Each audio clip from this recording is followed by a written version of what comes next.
Hi again guys, so today I'm going to make another college video. So I've gotten a few comments about creating videos on how to create a college list, how to research colleges, how to write your essays, and stuff like that. So today this video is going to be about how to research colleges and create your college list. Again, I have to reiterate that I'm just a college senior who just applied to college, and I don't have any professional certification or anything. So for that, you should definitely go consult your college counselor or any experts out there who have more professional advice to give out. So the biggest thing when researching colleges is to definitely first set your priorities straight. So things like academics, social life, housing, diversity, student body, culture, school spirit, and such are all important factors to take into consideration when researching what types of college you want to choose. So for me, definitely academics was the most important. I wanted to look at schools that definitely had a breadth of majors, because though I'm intended to do biology, I'm not super sure on what the exact path I want to pursue is. And also, I really enjoy a myriad of different subjects, which is why I looked into a lot of schools which emphasize interdisciplinary learning. But that depends on you as well. Some people know exactly what they want to do and have their exact major in mind. So maybe some more pre-professional oriented schools would be better for you. Another aspect is social life.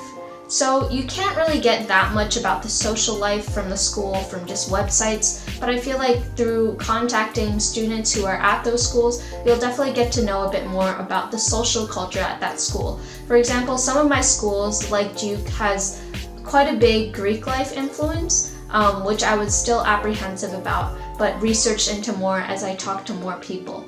Some schools maybe don't have much of a school spirit, but maybe emphasize more on clubs and opportunities through clubs. Of course, student body composition is another big part of researching schools. For an international student like myself, finding a school that had a lot of diversity and also quite a high international student percentage was important for me, especially going to the US, a place I've never lived in before.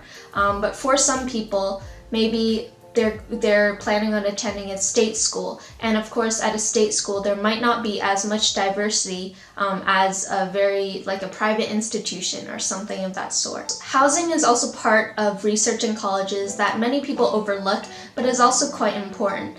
For me, I wanted to find a college that definitely had at least 3 years of guaranteed housing, if not 4. Because I'm going as an international student.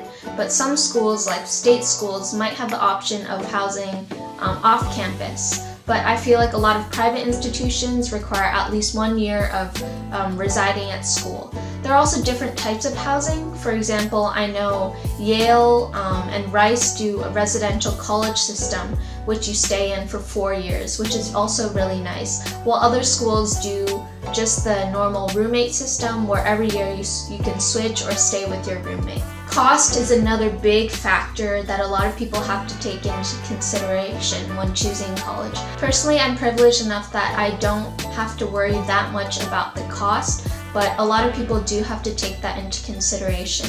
That being said, even though a lot of schools can be really pricey, a lot of the private institutions do supply a lot of good financial aid. So definitely don't let the cost deter you, but be wary of that when applying to colleges. For me, I was fortunate enough to have a really good school college counselor who helped me a lot in the research process. So definitely take advantage of your school counselor, because they definitely do have a lot of knowledge about colleges in your region or worldwide. Another great resource that I used was this fixed guide to colleges. It was around $40 Sing, and that's quite pricey, but it definitely gave me a lot of help when choosing colleges. As you can see, there's so many different flags in here because me, my brother, and my sister all use this when researching colleges. So basically what this book helps you do is they give short descriptions about the books. They also tell you about the location, the undergraduate enrollment, other schools that are similar to that school, and also get quotes from students who are at that school to talk about the different aspects like academic, social setting, and stuff like that. Of course, if those resources aren't available to you, there are so many resources that you can find online. Of course, a big one that comes up to mind is Niche. niche isn't super reliable because it is based off of like student rankings, I think, but it definitely is a good way to get to know some schools. Others are US World Report, QS rankings.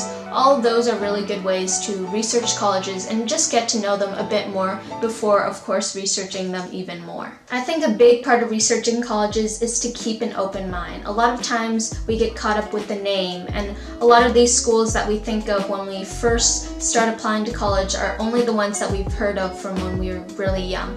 But the thing is, there are so many good schools out there that specialize in different majors, have various different programs, and kind of like emphasize different things. So of course you should definitely set your priorities straight at the start. When applying to colleges, you should also think about your future goals. For example, if you want a PhD, normally we think about going to undergrad at one of the top colleges are the only ways we can get a PhD. But actually the schools that produce the most PhDs aren't necessarily these top name brand colleges, but other very good smaller liberal arts colleges such as Swarthmore, Reed College, Caltech, Harvey Mudd, and a lot more that you can look into. So once you've actually done your research, then comes the point where you have to start creating your college list.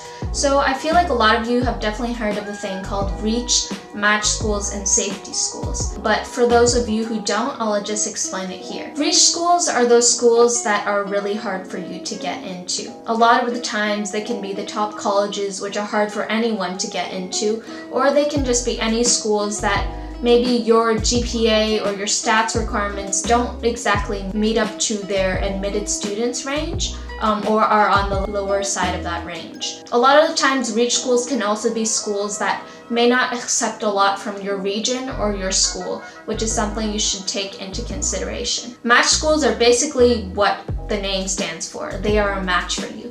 So a lot of the times your stats matches those that they accept into the university, and also they're like a reasonable school that you have around a 50-50 chance of getting in. Of course there are low matches and high matches, but that's around the range of like 50-50 probability of getting in that school. Safety schools are schools that you are pretty confident that you can get into. This does not mean that safety schools are bad schools. It's just that maybe they have lower stats requirements, so you have a better chance of getting in them. For a lot of people, these safety schools can be schools like their state school for US citizens, because those are easier to get into, or just schools that maybe accept more people from your region or from your high school. I feel like a mistake that a lot of people make is not putting enough effort into the essays for their safety schools, but that is very important because you should definitely show even as much or even more interest in your safety schools, because sometimes they do something called yield protection, where if your stats are too good, they might not accept you because they know you won't enroll.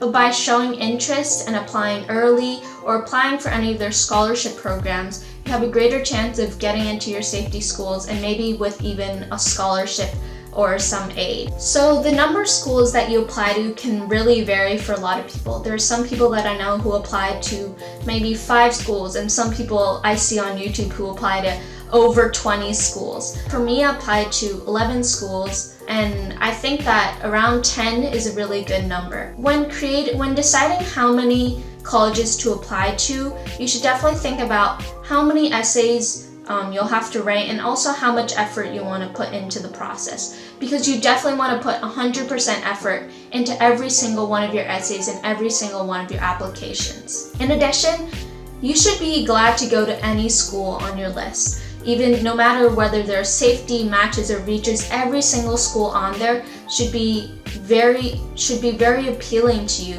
and should be ones that you'll be happy to go to. So that might differ how many schools you'll apply to in the end. For a lot of people who might have state schools as kind of an almost guarantee safety school, I feel like you wouldn't have to apply to as many schools unless you really want to shoot your shot. But for someone like me who is an international applicant, I felt like 10 or 11 schools was a really good number to ensure that I would get in somewhere and that I had a good spread of reach, match, and safety schools. So on that note, your distribution of reach, match, and safety schools can really vary, but I would say that if you are applying to 10 colleges, you should definitely have at least 2 colleges that are safeties, which you are pretty confident that you'll get into. Most of the time, I would say that having a pretty even spread of reach, match, and safety schools is a good bet. So one thing I would say is that researching colleges, if done well, really takes a lot of time and effort. And you should definitely be patient with the process and also just make it a fun process to do. For me, I first researched a lot of colleges over the summer and then created something called a long list where I had around 30 schools that I was interested in. Then from those 30 schools, I would look into them even more, maybe talk to people who are from those schools, learn more about their programs, visit some campuses if I could. And after that, I slowly narrowed it down to a short list of maybe around 15 schools and eventually to the 11 schools that I applied to. All in all, I think that at the end of your college process, everyone will think about what if they had done things differently, what if they applied to different schools. And even I had those doubts when I was getting my decision acceptances and rejections and stuff. But I think that ultimately the more effort and time you put into researching colleges, the happier and more confident you'll be when applying for these colleges, and of course for your outcomes. So that's all for today. Thank you so much for watching. See you next time.